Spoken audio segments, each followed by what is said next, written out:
Shuffle up and deal a new offensive line for the Texans. Welcome into the channel. I'm Cody Stoots. Let's talk some Texans. The big fellas, the blockers up front.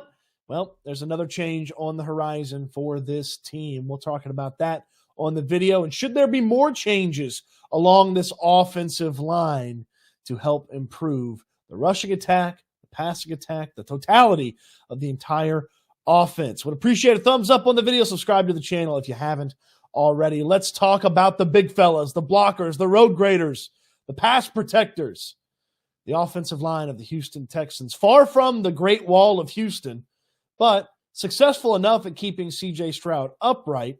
It's going to get a little bit more difficult this weekend with the Tampa Bay Buccaneers in town. The Buccaneers, one of the most aggressive teams in the league when it comes to blitzing, and they blitz from everywhere, from safeties to corners to linebackers to additional defensive linemen to Vita Vea up the middle, just beating his guy, taking care of business. They can put heat on the quarterback. So this Texans offensive line is going to have a tough challenge on Sunday. But who are the five guys that the Texans are going to run out there for the offensive line? As you know, offensive linemen, the only ones that don't come off the field on the offense besides the quarterback. Running backs get subbed in, wide receivers get subbed in, tight ends get subbed in, but QB, offensive linemen, those six fellas don't leave the field unless something bad happens to them, something bad like what happened to Jaret Patterson. I'm gutted for Jaret Patterson. I feel bad for him getting injured in the Panthers game. I would think his season's probably over, and if he's coming back, he's not coming back anytime soon, so the Texans will be looking for a new center, and Patterson had done a fantastic job solidifying that position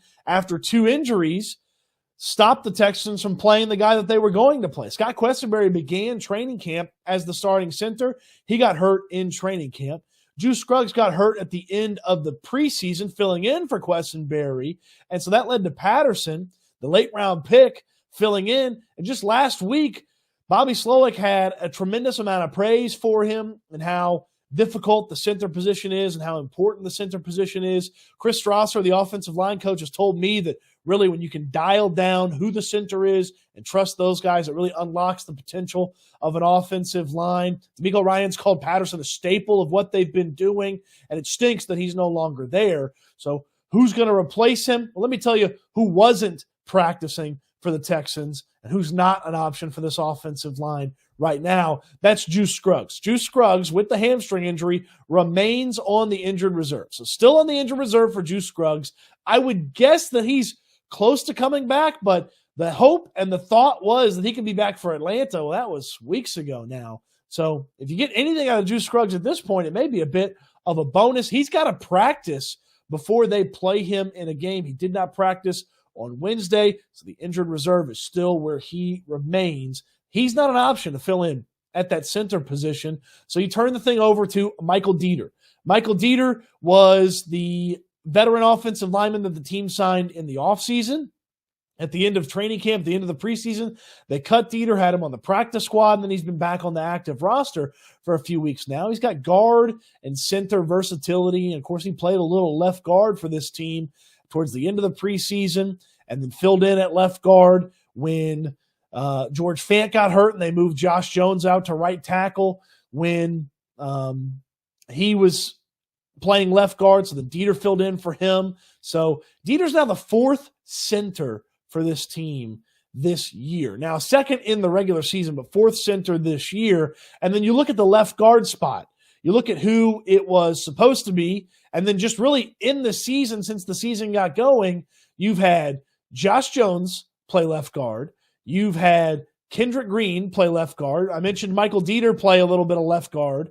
And now Titus Howard playing left guard. Left tackle spots had a multitude of guys since the season got started as well. Obviously, Laramie Tunsil started the season, but then it was Josh Jones. Jaron Christian was on this team for a bit. He played a little bit of left tackle. He shared that game with Austin Deculus, and they did an okay job. And throughout the shuffling of this offensive line, they've been able to keep the pass rushers and the pressure under control for the most part and contained for the most part. I mean, the first couple of weeks it was rough, but they had a stretch there where they weren't giving up sacks. They didn't let C.J. Stroud get pressured a ton. So it looked like they'd kind of found some things, but the rushing attack has not got going. And that's where I'm interested to see what Michael Deiter brings to the table as the center. Now, I'm assuming he's going to be the center. He was the center in the open portion of practice to the media on Wednesday. And the options behind him, a rookie from Virginia Tech, who the Texans just added to the practice squad, and Jimmy Morrissey, who's been around the organization for a couple of seasons. He's on the practice squad as well. I would think that one of those guys finds themselves on the active roster as a backup to Michael Deiter, but the rest of the offensive linemen, they're not center capable. So it's Michael Dieter's job right now. That's who the Texans are going to run out there at the center spot. And something to pay attention to, it's just Wednesday, so I'm not worried about it yet. Laremy Tunsil also did not practice on Wednesday, but that vet day, just that extra day for Laremy Tunsil, that's been something the Texans have been doing. I worry about Tunsil if Thursday and Friday are not practices, but he didn't practice on Wednesday, so something to monitor there because Josh Jones would be the left tackle if Laremy Tunsil can't go. So we know there's one change. Michael Dieter's the new center for this team. Should there be more changes on this offensive line? I'd be willing, if I was the Texans, to see what Josh Jones could do at left guard and what Titus Howard could do back at his normal and natural position of right tackle. I'd be very intrigued to see the lineup be Laremy Tunsil, Josh Jones, Michael Deiter, Shaq Mason, and Titus Howard back at right tackle. Now, Howard has been back and been filling in at left guard because the Texans have needed him at left guard, but the play's not been good. Titus Howard's best position is at tackle. And I understood giving it the opportunity and giving it the chance for him to play left guard and keeping George Fant at right tackle because Fant at right tackle and Titus Howard at left guard, it felt like it was probably a better combination than Titus Howard at right tackle and someone else at left guard. Well, I'm willing to change that up, and I'm willing to believe that you can find a better combination from a right tackle, left guard combo than putting Titus Howard back at left guard yet again and putting George Fant back at right tackle yet again. I understand Fant has played well for different stretches of this season, but Titus Howard is paid and compensated like one of the top right tackles in the league. He should play there, especially because his play at left guard has not been that good up to this point. That's what is worrying me about this rushing attack. If they continue to put Titus Howard there at left guard, is there's not a lot of push. There wasn't push with Patterson in there. Now you put Deiter in there. There hadn't been a lot of push on the interior of the offensive line as a whole, so they've struggled to run the football consistently. They've struggled to get key blocks. Titus Howard on some of those pulling guard plays, just flat out missing on some of those guys. Now maybe Howard can get coached up and he can change things going into this Sunday against Tampa, and maybe you don't want to change a bunch of things against a team like Tampa that blitzes a lot, but you've got to get this rushing attack going to a better degree. It's going to open things up for the passing game. It's going to make you better at throwing the football. And, oh, by the way, maybe you'll be able to burn some clock, beat up the opposing team, beat up a team that likes to blitz a lot. Well, you can counter blitzes by just running it down their throat. They can't run the football well right now. It's not well blocked. You got guys getting hit in the backfield. Now think about those two plays. Devin Singletary and Dameon Pierce each had a play where a guy is just eating them alive in the backfield right as they get the football, and they had to make the guy miss and go out there and turn it into positive yards. You can't do that. You shouldn't be having to do that as an offense, and you shouldn't be allowing that as an offensive line.